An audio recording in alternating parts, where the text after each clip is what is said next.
Hey guys, what's going on? Myles Drake here again for another episode of 5 Minute Friday. Hope this video will bring some benefit to you. This week's topic is mind over matter, so let's get right into it. Hope you enjoy. So every day we tend to have a certain kind of routine that we go through, from waking up to brushing our teeth, driving to work, doing our job, coming home, hanging out with our friends, and then going to bed and basically doing it all over again the next day.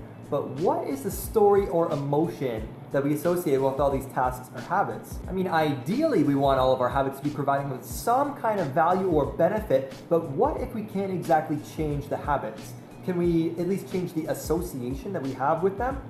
Maybe. Take for example a surprising remark that Ellen Langer, a Harvard psychologist, heard about hotel maids. So in her survey, she was surprised to hear that this group of hotel maids did not think that they were getting enough exercise throughout the day. And this was weird as Ellen thought of it. That is essentially all that they are doing all day is some sort of exercise. I mean, it's not exactly effortless to be changing bed sheets, vacuuming, polishing, and scrubbing for 8 hours a day. That seems to be like a lot of work, and a lot of calories burned at that. But yet, when they asked, they insisted that they were not getting enough exercise, and some of them didn't think that they were getting any exercise at all. Interesting. But what was the association that they had for their actual job, and did it matter?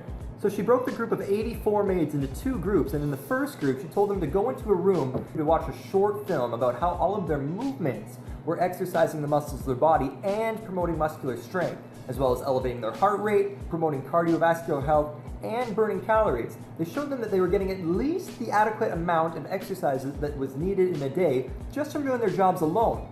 And the other group just resumed their life normally, and they didn't watch the video.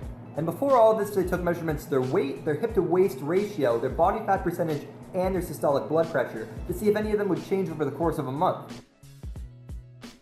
30 days later, and the results were in, and the group that watched the film benefited in every area of measurement, including a 10% marked decrease in their blood pressure alone. Now this is pretty incredible considering they're specifically told not to do anything differently in their lives. What's kind of funny is that Arnold Schwarzenegger used to be known for talking to his muscles during workouts and telling them to grow. Now at the time, people thought he was kind of weird for doing, but maybe he was onto something. But maybe some things can't be turned into a positive association. Maybe some things just inherently suck in their nature. And although that is probably true, I think that there may be more opportunities than we think. And sometimes it's just a matter of being creative. Take for example, Vannessa Van Edwards, a behavioral investigator and author of the breakthrough book Captivate, The Science of Succeeding with People. In her book, she talked a lot about the knowledge of how important it is to have a gratitude practice.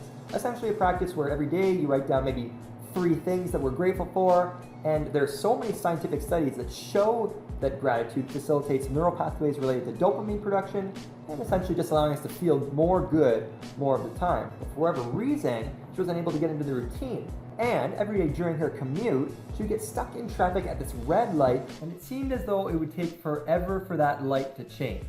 So one day sitting in traffic, she realized, I can do my gratitude practice right now.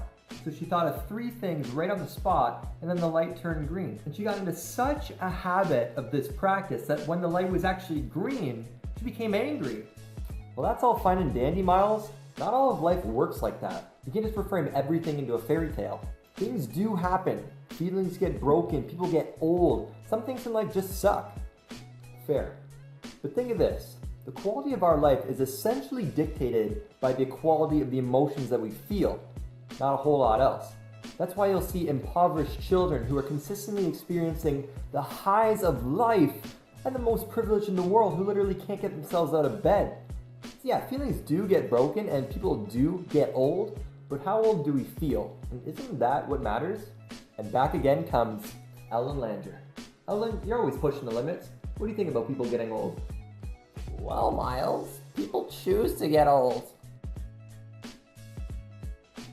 Wow. But here's a cool story. So, in 1979, during Ellen's graduate years, her and her classmates wanted to see what could happen when people would be pretending to live as though they were 20 years younger. Yeah, I'll let that one sink in. So she set up a retreat and brought in these elderly men and told them to bring a picture of themselves from when they were 20 years younger. It would serve as their name tag. When the retreat started, she encouraged the men to act as though it was the year 1959. And most of them were unemployed or retired at that point, so she told them to act and pretend as if they were still working. Ellen went as far as to leave out newspapers from the year 1959 with headlines reading about the presidency of Dwight Eisenhower, as well as a bunch of other things from the year. And needless to say, the first few days they were a little bit reluctant to participate, but they started to get the swing of it, and eventually they started to actually enjoy themselves as they acted like chipper young chaps. And some weird things started to happen. Their posture started to improve, their cognition started to get faster, their eyesight improved, and the one thing that freaked me out was that their grip strength started to get better too.